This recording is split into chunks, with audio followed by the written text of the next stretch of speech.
Chère enseignante physique, chers collègues, enseignants de sciences physiques, électronique, télécommunications, formateurs dans le métier de l'électronique, bonsoir. Alors, on va s'intéresser aujourd'hui au transistor, le montage le plus simple des transistors et le transistor le plus simple qui est le transistor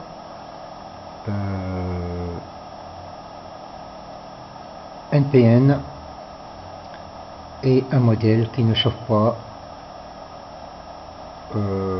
beaucoup, le Desen 1711, un transistor bipolaire, parmi les plus simples. Donc on a monté une console bricolée pour un montage, le montage le plus simple des transistors, le montage émetteur commun. Donc la console comporte un générateur de 30 volts,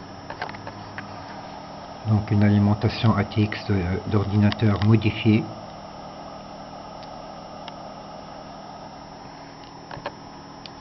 un potentiomètre de type 95-90S qui fait 10 tours pour avoir un réglage fin de la tension, et non pas un potentiomètre WVH 14. Donc voilà les deux potentiomètres. Donc le WVHV 148 fait seulement un quart de tour, alors que celui-ci fait 10 tours complets. Une résistance de 330 ohms puissance 2 watts, un voltmètre, un petit voltmètre alimenté par un voltmètre afficheur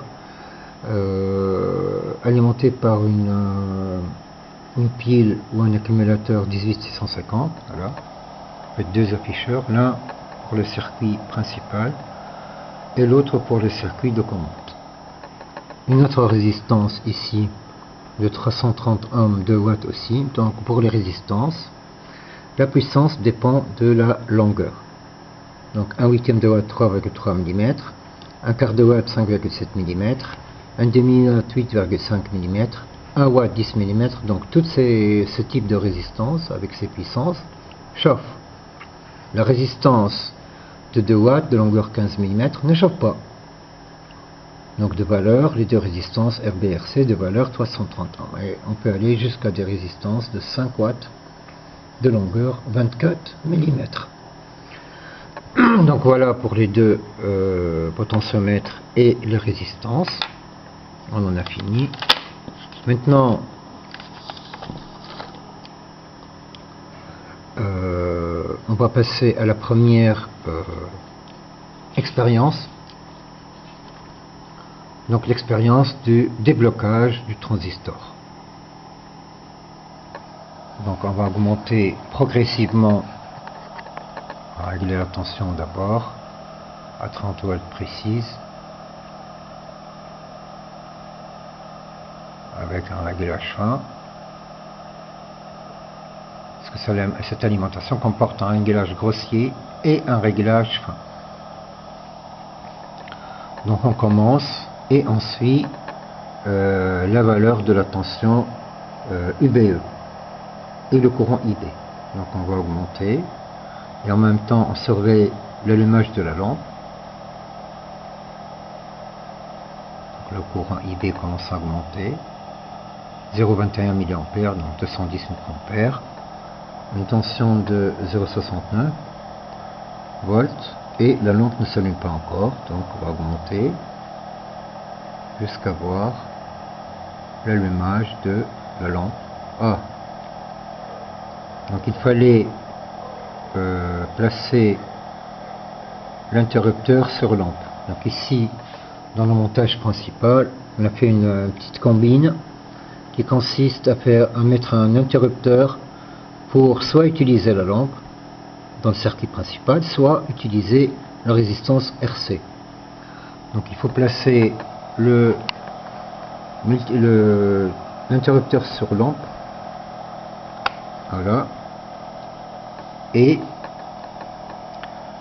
recommencer. Donc on peut augmenter la tension VBE 0,26, donc on n'a rien, pas de courant IB, pas de courant IC non plus, et pas d'allumage de la lampe. On augmente progressivement. Donc là on atteint 0,68, donc on commence à avoir du courant. 0,03 mA, c'est 30 microampères. Un courant IC encore nul, pas de courant IC. On augmente un petit peu. Et on a 0,64. Et on voit maintenant l'allumage de la pompe de l'ordre de 0,62 volts. Et on voit que la tension ECE a diminué de 12 à 8 volts et quelques. Un courant épais IB notable 0,74 mA et un courant IC de 200 mA.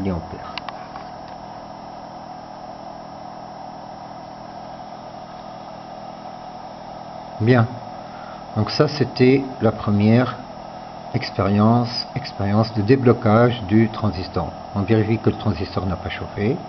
S'il a chauffé, les deux résistances ne chauffent pas. C'est des résistances de puissance importante, mais le transistor a un petit peu chauffé.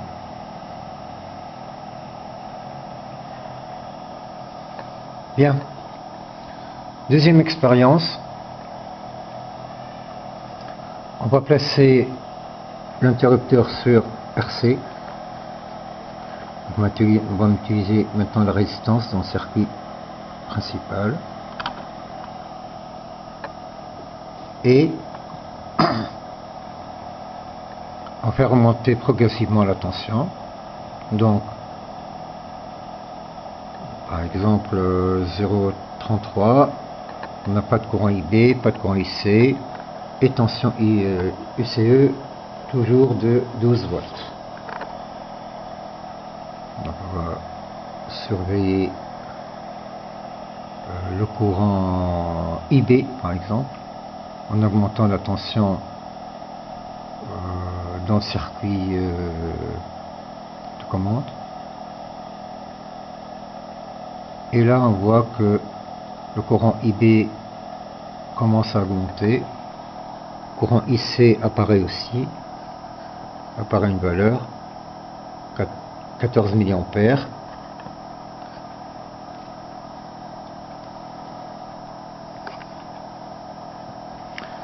Donc on continue à augmenter. Donc le courant IB augmente, VBE augmente 0,67, IC augmente, il est de 33 mA maintenant. On augmente et à un certain moment on voit que le courant IC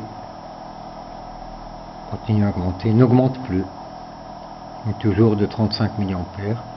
Même si on augmente VBE et IB, voilà.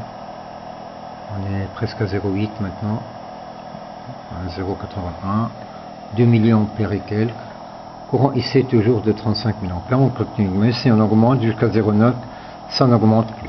Donc on va couper pour pas chauffer trop le transistor.